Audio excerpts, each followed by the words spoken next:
Hello and welcome to Brain Power. I'm your host Thomas Trombley, and we'll be discussing topics ranging from current news, world events, and religion. Basically, whatever bit of news that catches my eye. If you have a story you'd like covered here, or a question you'd like answered, send me a message on Twitter at BrainPowerUp. Use the hashtag BrainPowerUp, like the group at facebook.com/BrainPowerOnline, or visit the website at brainpoweronline.webs.com. Today's Sunday, June 7th, and as promised, I'm back now at biblicalgenderroles.com. Definitely one of those websites that, as soon as I found this place, I immediately went to the infinite facepalm. I, I couldn't believe what I was reading. It just shocked me. I mean, I know, we all know that there is stupidity in this world. We know this, that there's no way around it. There are stupid people. Wow, the awning's starting early today. All right. And many of those stupid people just happen to be religious. Well, some of the things that those stupid religious people happen to put out, wow, just as Einstein once put it, the difference between genius and stupidity is that genius has its limits. And it's websites like this that really prove that. Yeah. So, in case you can't tell, this particular episode, I won't really be covering any news stories. Won't be doing anything like that. Which also you would think would mean that I wouldn't get to do my now regular segment, Asshole of the Week. Well, that's not necessarily true. I'd say that the person maintaining this website, who quite oddly doesn't have a contact me section, doesn't have a about me section, doesn't have anything to describe who this person is. Either way, no. Yeah, this person is Asshole of the Week. And I guess now I can delve into some of the reasons why. For example, let's go with, and once again, these are all, these are all stories pulled directly from this website. Let's try this one. 8 steps to confront your wife's sexual refusal. How should you as a husband handle it when your wife directly refuses to have sex without a valid reason? Is there anything a Christian husband can do about this? This will be my last post specifically about sexuality in the series on how to be a godly husband. Christian husbands, let me be crystal clear here. The situation I'm addressing in this post is not your wife occasionally turning you down for sex, even with a bad attitude, as opposed to for health or for other legitimate reasons. What I'm addressing here is the wife who consistently and routinely denies her husband sexually simply because she does not need sex as much, or she thinks she should not have to do it except when she's in the mood, or she thinks her husband should have to earn sex with her by putting her in the mood, by doing various things that she expects or likes. Let me also be clear to all the haters, people like me, and he goes on to list, this includes liberal Christians who reject the biblical view of male leadership in marriage, as well as the biblical teaching of the right of sex and the responsibility of sex in marriage. Pardon. Now, here's where it gets funny, because here in big bold letters in red print, from the rest of the article is in black, but this is big bright red just to get your attention. I have not, nor would I ever advocate for a husband to force himself physically upon his wife or to physically abuse her in any fashion. The issue being discussed is how a husband can confront a wife who chronically or willfully denies his sexual rights in marriage without just cause. be it legitimate health or mental conditions. He has the right, both under biblical law as well as under American law, to reason with his wife and try to convince her to willingly, even if grudgingly, yield herself to him, and thereby fulfilling one of her most important duties in Christian marriage. I don't even have to dissect that statement. That statement attacks itself. As long as you come at it with an intelligent mind and you listen to that or read that, you realize that this guy is just grasping at straws. But anyway, continuing on. For all of the rape accusers out there, especially the ones that are hurling applications of domestic violence laws at me, I've written a special post just for you. It is entitled The Frustrated Feminist Wife. Okay. We're actually going to cut to that real quick. Let's open this up here.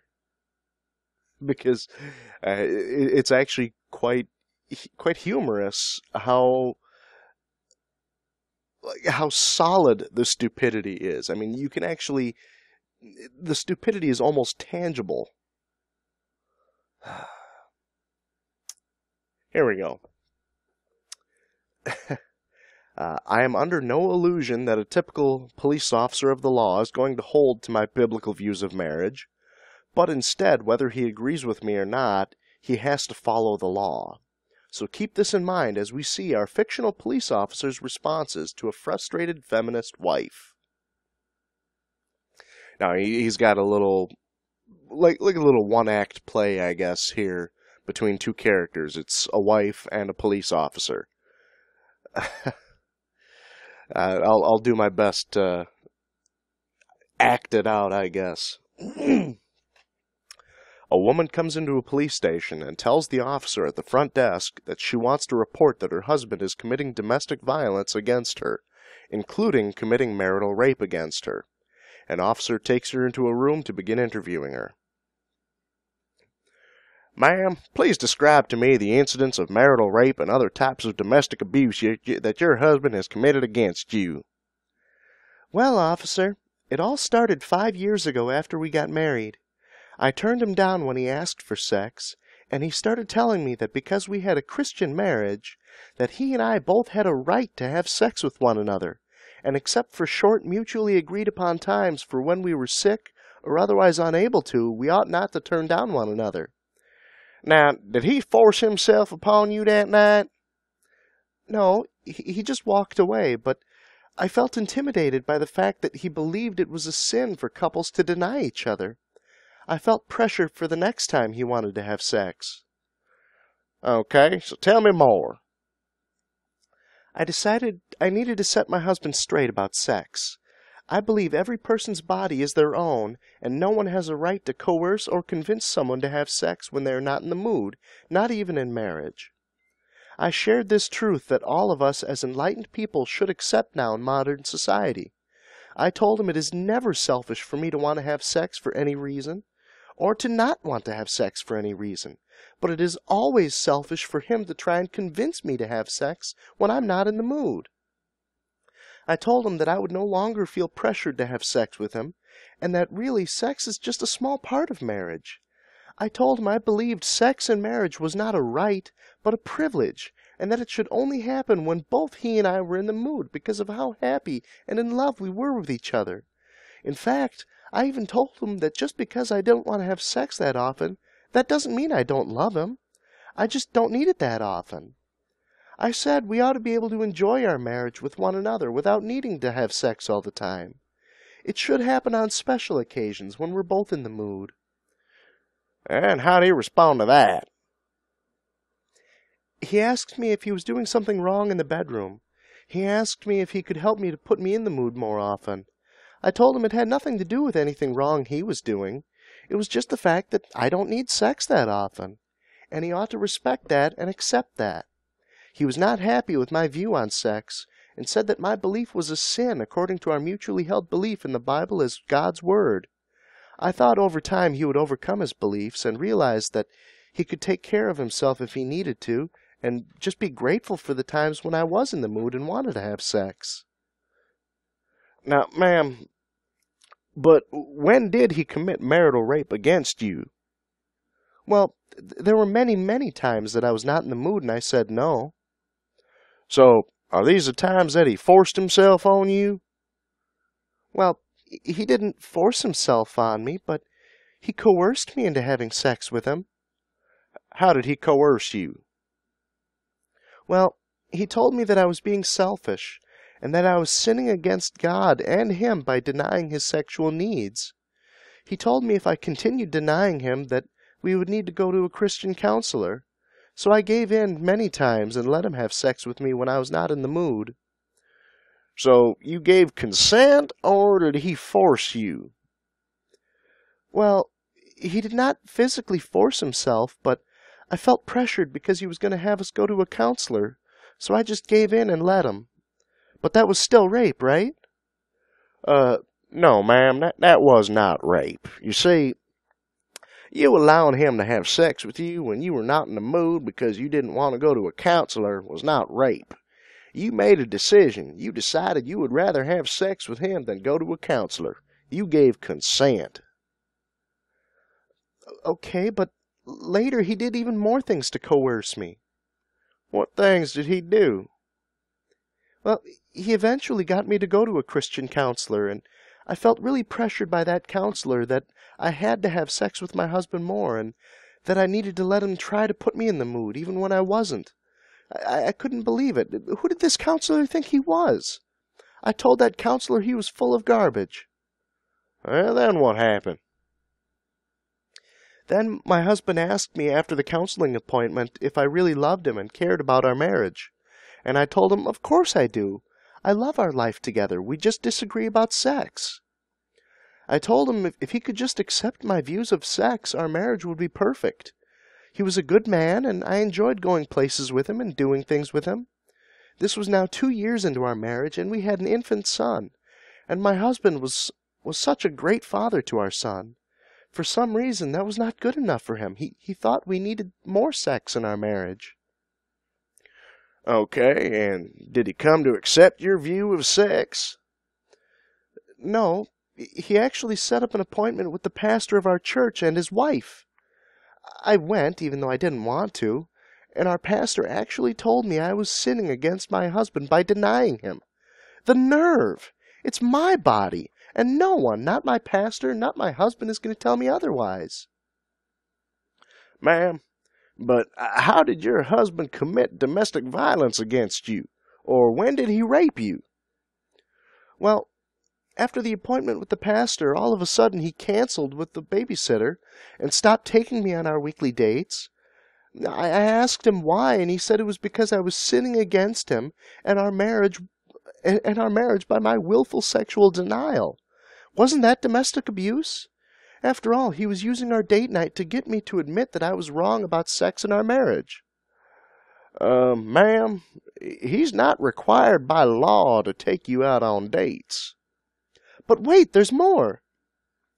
We had a new kitchen remodel that we were ready to sign papers on, and he called and canceled the meeting to sign the papers to get the work started.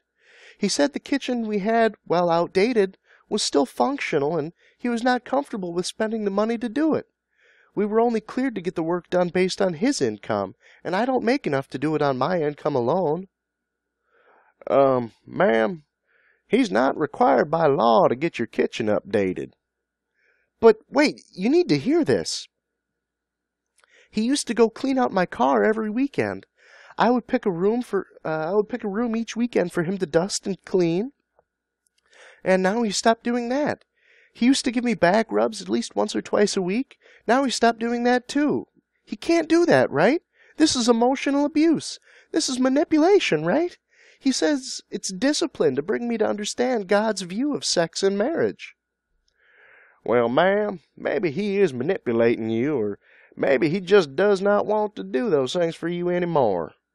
Either way, none of this so far what you told me is illegal. You might not like it, I might not like it, but it's not illegal. What do you mean, not illegal? The law says he can't make me do anything I don't want to do. Ma'am, from everything you told me, you've done whatever you did by your own choice. You might have done it because you wanted to avoid stress or by going to a counselor, but you just didn't feel like arguing. But there's still one more horrible thing I haven't told you. My husband changed his auto deposit of his paycheck so it no longer goes into our joint checking account. He has his own account now. He goes grocery shopping for us each week now. I used to do the grocery shopping. He gave me the credit cards that were in my name for me to pay out of my own paychecks. I work too, but I don't make nearly as much money as my husband. I used to be able to go anywhere I wanted and spend what I wanted, but now I have no spending money. That's financial abuse, right? He can't do that. Ma'am, is he providing food, shelter, and clothing for you and your child? Is he holding you in your home against your will? Well, yes, he is providing those things for me and my son, and no, he's not holding me against my will. He makes sure that my car is fully fueled every week. He gives me some cash if I need some things during the day when he's at work, but I used to have full access to all our money in our joint bank account, and I was able to do what I wanted with our money, and now he took that from me. He can't do that. Ma'am, why are you still with this man? You clearly don't see the marriage the same way he does, and it sounds like he's either trying to teach you something or he's getting ready to divorce you by separating his money into another account. He may have even had an attorney advise him to do that with his paychecks. If you get with a divorce attorney, your attorney can get a status quo order, which then requires your husband not to spend any sums of money without clearing it with the court and your attorney. The court can order that he has to provide you with a certain dollar amount each week, and you can put in your own account and spend as you want as you go through the divorce process, and they can order him to continue paying all the household expenses. Divorce process? I just want him to stop what he's doing and let us go back to our old life. I love him and the life we have. I don't want to have joint custody of our son. I don't want to see my son every other week. I want to see him every day. We would have to sell our home, and even if I could keep it in the divorce, I would have no way to make the payments even with the child support and alimony from him. I don't want half my life. I want all my life, the way it was. Can't you or another police officer tell my husband to stop doing these things and we can still stay married? Can we have a judge order him to take me on dates, upgrade the kitchen, put his money back in our joint banking account, and stop asking me for sex? My girlfriends at work told me that what he's doing is domestic abuse and is illegal. That means you can stop him, right? And force him to stop doing all this, right? No. Sorry, no one can do that for you, ma'am. I don't mean to get in your personal affairs, ma'am, but it sounds like you have quite the dilemma. There's an old saying, you can't have your cake and eat it too. You have to make a choice. Either work out the sexual issues with your husband and make your marriage work, or divorce him and try and find a man who believes as you do. The idea whoever wants sex the least determines how often a married couple has sex. Wow. I would actually like to apologize right now to anybody, most likely living in the southern United States with that horrible of an accent, for kind of painting you guys as the bad guy in this situation here. But it's just, wow, seriously, it hurts my brain to try to even think of this as anything that's acceptable by any means. He does bring up a fairly valid point in the idea of a spouse is not required to it's not required to take the other spouse out on a date night. A spouse is not required to maintain repairs in the kitchen. A spouse is not required to keep a joint bank account. Granted, these things are all expected in a happy, healthy marriage, but they are not by any stretch of the meaning legally required. But at the same time, it is still kind of it's in this particular case, the husband is putting his wife through undue hardship. It's not only that, but it's a lot like a 9-year-old, basically. Just like this is how a kid would think of things. Okay, well, you're not doing what I want you to do, so I'm gonna take away everything you like until you do what I say. Yeah, very, very adult and mature. Yeah. Anyway, moving back on, we've got. I'm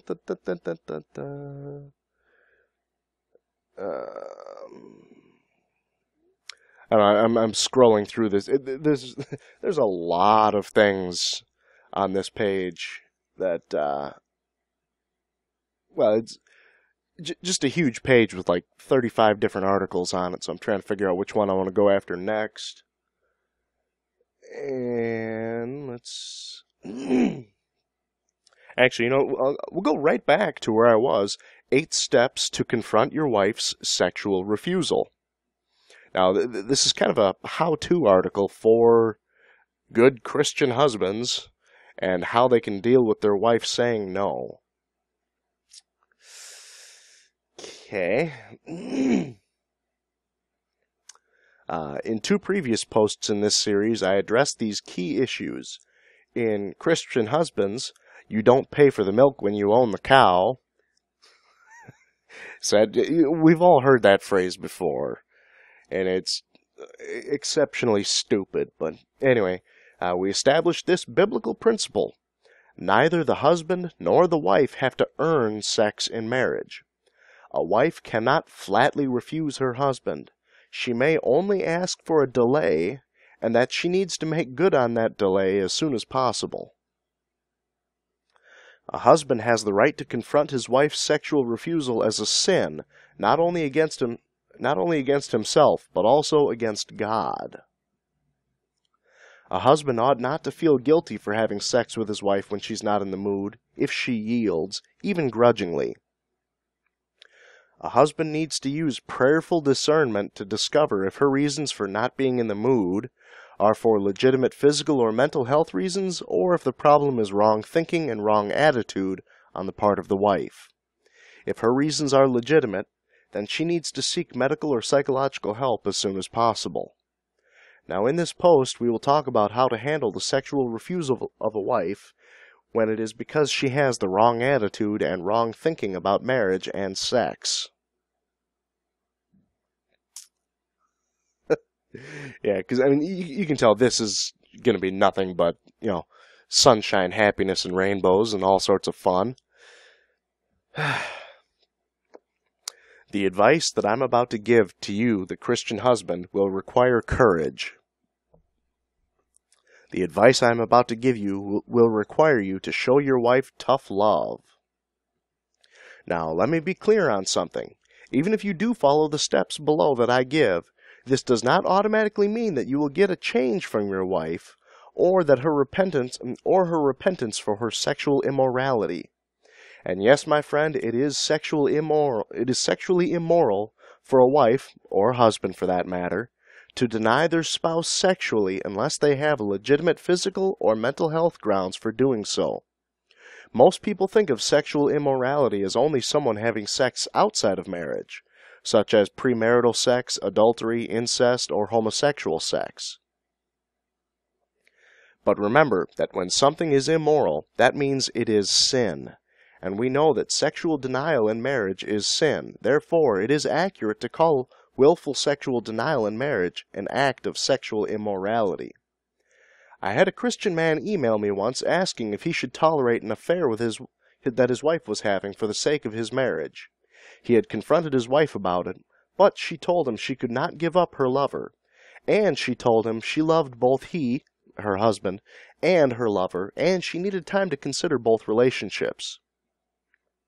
This man was actually counseled by a Christian counselor to continue to tolerate his wife's affair in order to win her back. The counselor invoked the story of the prophet Hosea, whom God told to marry a promiscuous woman, and then left him, and he had to go and get her back. What this counselor misses is this was not God's pattern for marriage that men tolerate sexual immorality. It was simply done to illustrate the idolatry of Israel, and that God was trying to bring her back to him. Israel never did come back, and later God said he gave her a letter of divorce. In the same way, men are often counseled by Christian counselors, pastors, and marriage books to simply tolerate their wives' sexual denial, which is just as immoral as if she were to commit adultery. They told to talk to their wives. I'm assuming they were told to talk to their wives and pray for their wives, which is good advice. But then if the wife does not repent, and they are told they must simply learn to cope with their wife's sexual immorality, and there's nothing else they can or should do. I'm here to tell you there is something more you can and should do. You need to call out your wife's sin for exactly what it is: sexual immorality. Now that you know what you're fighting against, you need to know what this fight might cost you. It may end with her walking out and possibly divorcing you. You must be prepared to do what is right, no matter what the cost. First, understand this. Sacrificing yourself for your wife, as Christ sacrificed himself for the church, does not mean toleration of this kind of sin on the part of your wife. Many counselors throw out the, "Husbands, you just need to sacrifice yourself for your wife like Christ did the church." But they don't tell you why Christ sacrificed himself for the church. Husbands, love your wives, just as Christ loved the church, and gave himself for her to make her holy, cleansing her with the washing of water by the word. He did this to present the church to himself in splendor, without spot or wrinkle or anything like that, but holy and blameless. That's from Ephesians 5:25 through 27. Christ sacrificed himself for the church, for us, not so we could just live any way we wanted to. He sacrificed himself to make us holy, to conform us to his likeness and his word. Let her be as the loving hind and the pleasant roe. Let her breasts satisfy thee at all times, and be thou ravished always with her love. That's Proverbs 5:19. Your desire for your wife is not the sin, but instead it is your wife's sinful sexual refusal that must be confronted. Now, before you take any steps to confront your wife's sin of sexual refusal, before you embark on this difficult journey, you need first to address any unrepented sin in your own life. You need to pray very hard and make sure that you're doing the right thing. You need to confess any bitterness you have toward your wife over this issue before you can confront it. Perhaps there are some other ways you handled it. Things you have said or done that need to be confessed to God, and perhaps even to your wife if it directly affects her. Step 1. Rebuke her privately. Rebuke your wife's sin to her in private. This assumes you've already had on several occasions tried speaking gently to her about this issue. You have tried time and time again to find out if there's anything you can do to help her with, or anything you can do different. This assumes that you have ruled out health problems and or other mental problems, and she simply has a stubborn and willful attitude towards sex and marriage, and she does not think she needs to change. Step 2. Rebuke her before witnesses. If she's still defiant after rebuking her privately, take her to a Christian marriage counselor, or maybe even a sex therapist if she's willing to go. This is if she is even willing to go. Step 3. Bring her before the church. If she will not listen to counselors or refuses to go to counseling, then bring her to your pastor and his wife. If she will not listen even to them, then she has chosen to act like an unbeliever, and now she will be treated as such. If your wife has not repented and changed her ways after these 3 steps, you are sure to have a very angry and defiant wife. The little bit of sex there was in your marriage is most likely completely gone, At this point, your wife will have either completely rejected her faith, or she will have at least completely rejected your church and their views of sexual denial in marriage. At any one of these points, your wife could have threatened to leave, or has already left. You may be separated or in divorce proceedings. But I want you to understand something. It is not your responsibility to keep your wife in the marriage by any means necessary, and certainly not by giving in to her willful, rebellious, and sinful behavior. The Apostle Paul writes, "But if the unbeliever leaves, let him leave. A brother or a sister is not bound in such cases." That's from 1 Corinthians 7:15. Remember that in Matthew, Christ told us to regard an unrepentant professed believer as an unbeliever. There is no sin here for you as a Christian husband to simply let her go. You are no longer bound and are free to marry another woman. My pastor told us that he had to deal with some rebellious times with his own wife, and his translation of "let him," or her, "leave" was, "there's the door," when she would threaten to leave. But what if you provide a good life for your wife? What if maybe she's willing to overlook what you did in steps 1 to 3 and just stick it out? She may even be betting on the fact that eventually you'll go back to leaving her alone about all this sex stuff, and things can go back to the normal life that she's come to love. This is where we begin the next phase of confronting your wife's sexual refusal. I don't think it would be wrong to perhaps be doing some of these steps at the same time you are doing the first 3 steps, provided that you are married to a professed believing wife. Step 4. Stop taking her on dates or trips. Stop taking your wife to her favorite restaurants. Stop taking her out to those movies she wants to see. Don't take her on those weekend getaways she wants to go on. I'm not saying to stop talking to your wife or ignore your wife, as that is not an option for a Christian husband. But your wife does not have the right for you to take her on dates or trips. These things are a privilege that you may remove at any time. Step 5. No unnecessary household upgrades. Ordinarily, I'm all for a husband funding things like new furniture for the house or new paint for the walls. Wives will come to their husbands for these and many other household things.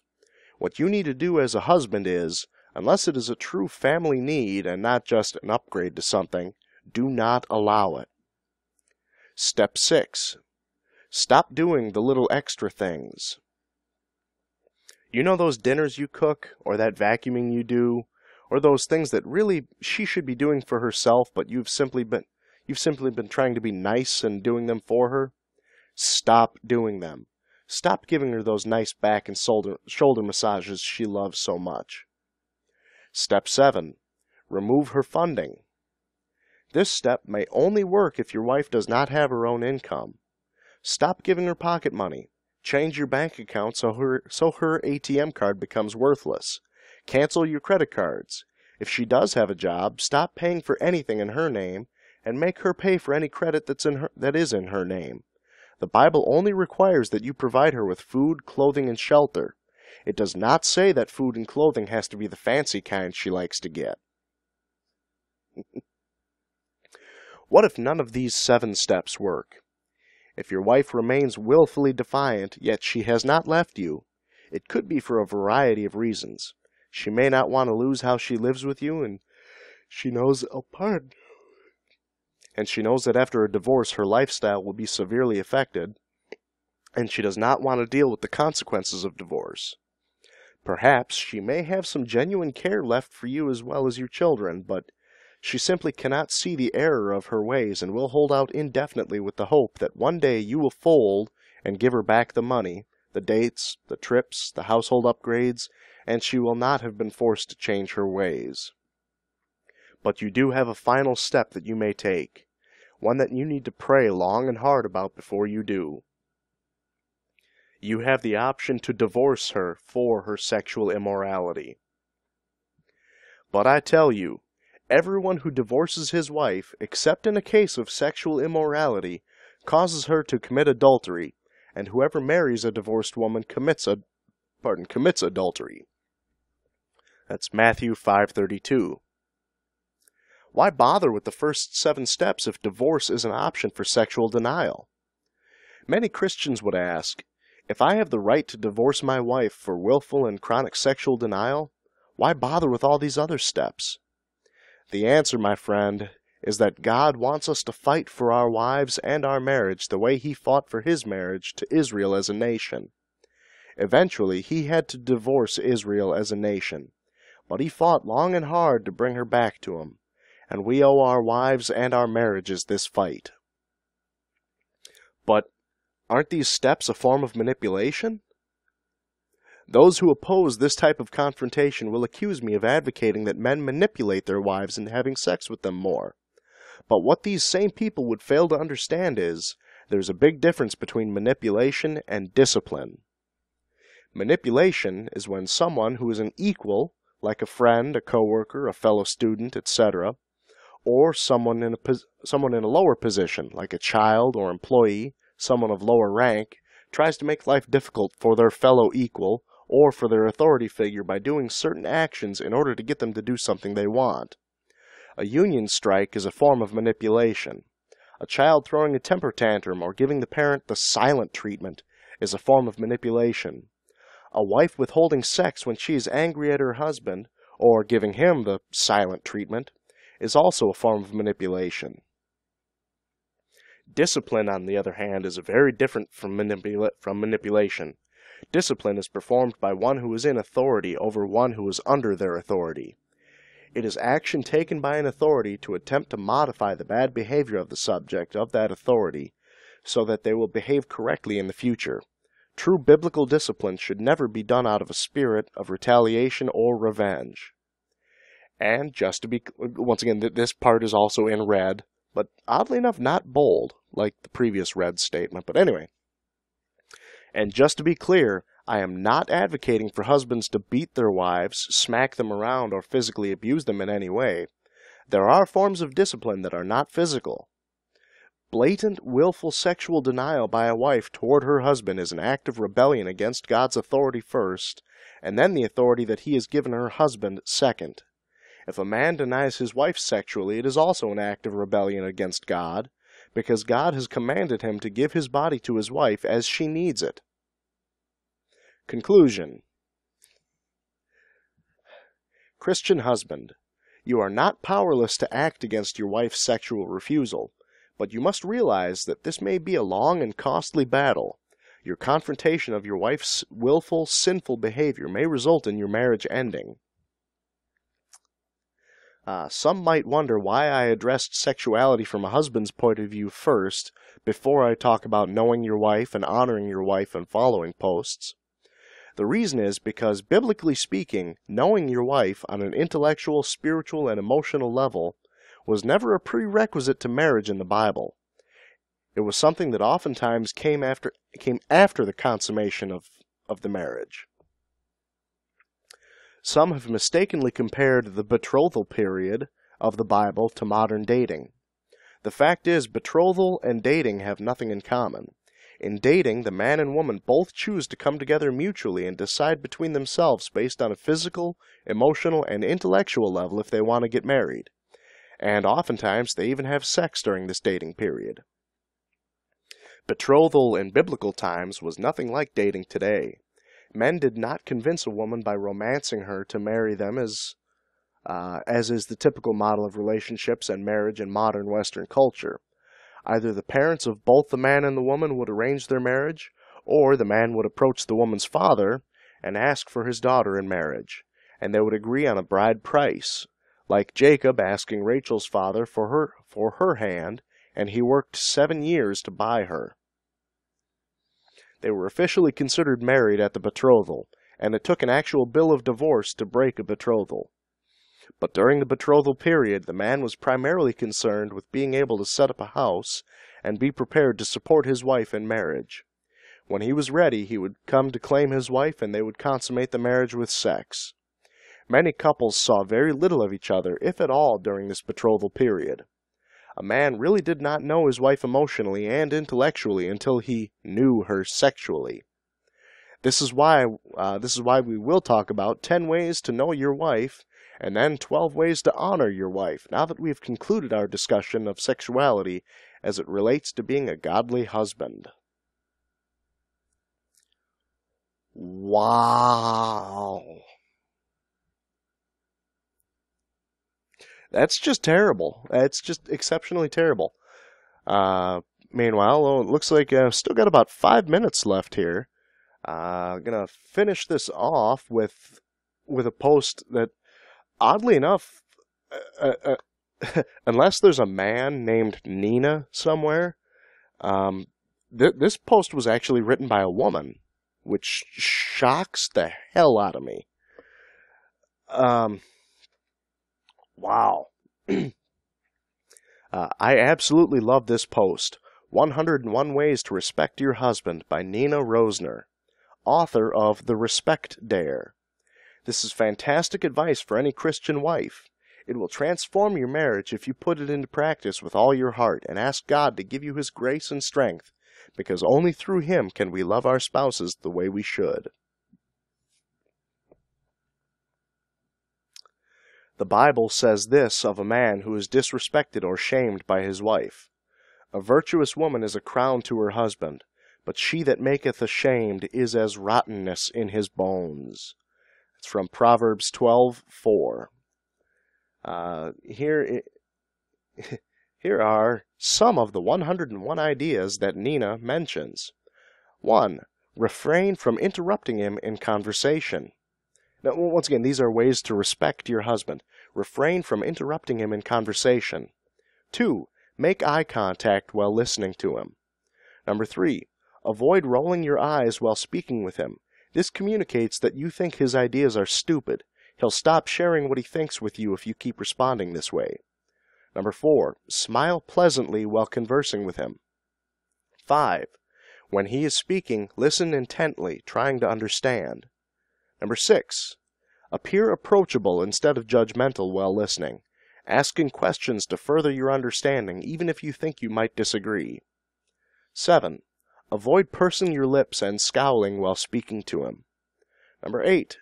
Understanding his point of view when you disagree, knowing that even though he may not be communicating emotionally, he might feel strongly about his thoughts. 9. Affirm his point of view, especially when you disagree. 10. Do something he likes to do with him. 11. Help him carve out time to spend with his friends. Wow! Seriously, just the fact that a woman wrote this, basically, this is just 11 out of 101, but the gist that I'm getting from this 11 is be submissive, be quiet, speak only when spoken to. A woman is to be seen, not heard. That kind of outdated crap.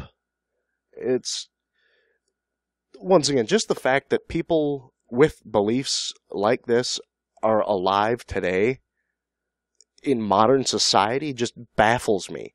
I can't understand what would lead anyone to that kind of a thought process. It just... brain hurts. Brain hurts. This show is brain power, but my brain power is draining when I read things like that. Anyway, speaking of which, once again, this is Brain Power. As usual, if you have a story you'd like covered here or a question you'd like answered, send me a message on Twitter at BrainPowerUp. Use the hashtag BrainPowerUp. Like the group at facebook.com/BrainPowerOnline, or visit the website at brainpoweronline.webs.com. I'll be coming back to you guys again at Sunday, Sunday, June 14th. Not sure why I thought May. But, yeah. See you next week.